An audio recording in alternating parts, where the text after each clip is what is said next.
Monsieur le ministre. La parole est à Monsieur Patrick Mennucci.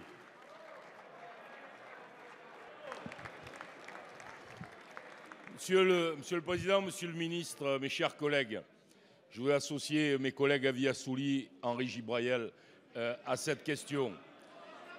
Samedi 23 novembre. S'il vous plaît,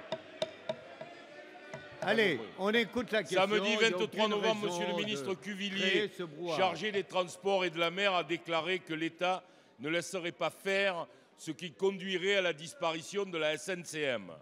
Les Marseillais et les personnels de la SNCM ont salué cette position.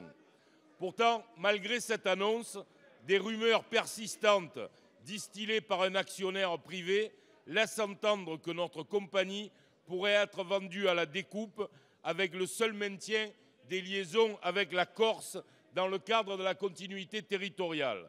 Un tel scénario, s'il se confirmait, conduirait à la suppression de plus de 2000 emplois entre Marseille et la Corse. Une catastrophe sociale dans une région et dans une ville durement frappée. La multiplicité des acteurs publics et privés intervenant aujourd'hui conduisent à une pluralité d'expressions qui sont une source de confusion. Monsieur le ministre, l'État actionnaire doit désigner au plus vite un seul et unique pilote dans ce dossier.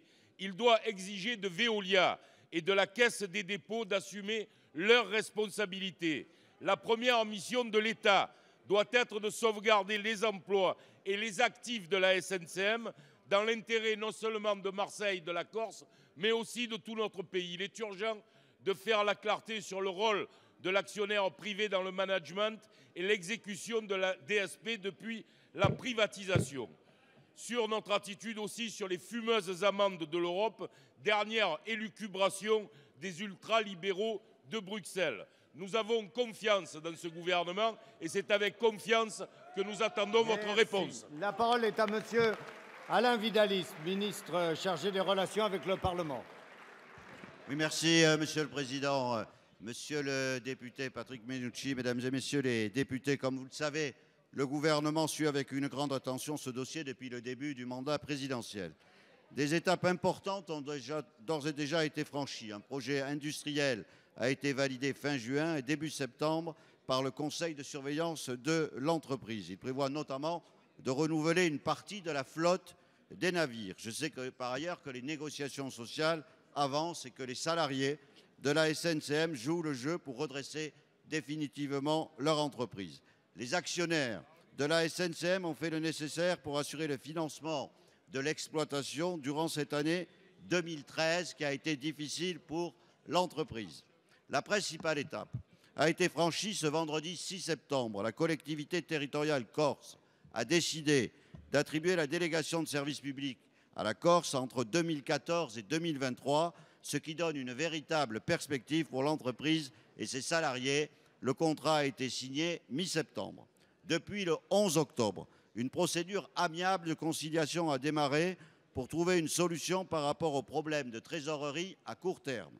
Par ailleurs, Transdev et Veolia Environnement ont fait une avance de trésorerie de 17 millions d'euros il y a une quinzaine de jours. De son côté, l'État actionnaire a fait une avance de 10 millions d'euros ces derniers jours à la SNCM. La Commission européenne a rendu une nouvelle décision concernant les conditions de privatisation de 2006 suite à l'annulation en septembre 2012 par le tribunal de la présente décision. Comme pour le service complémentaire, nous contestons cette décision et nous avons déposé un pourvoi contre l'arrêt. Enfin, le gouvernement a engagé un travail de fond avec l'ensemble des parties prenantes pour tenter de trouver dans les prochaines semaines une solution adaptée et définitive qui permette de sauvegarder le plus d'emplois et d'assurer la continuité territoriale entre le continent et la Corse.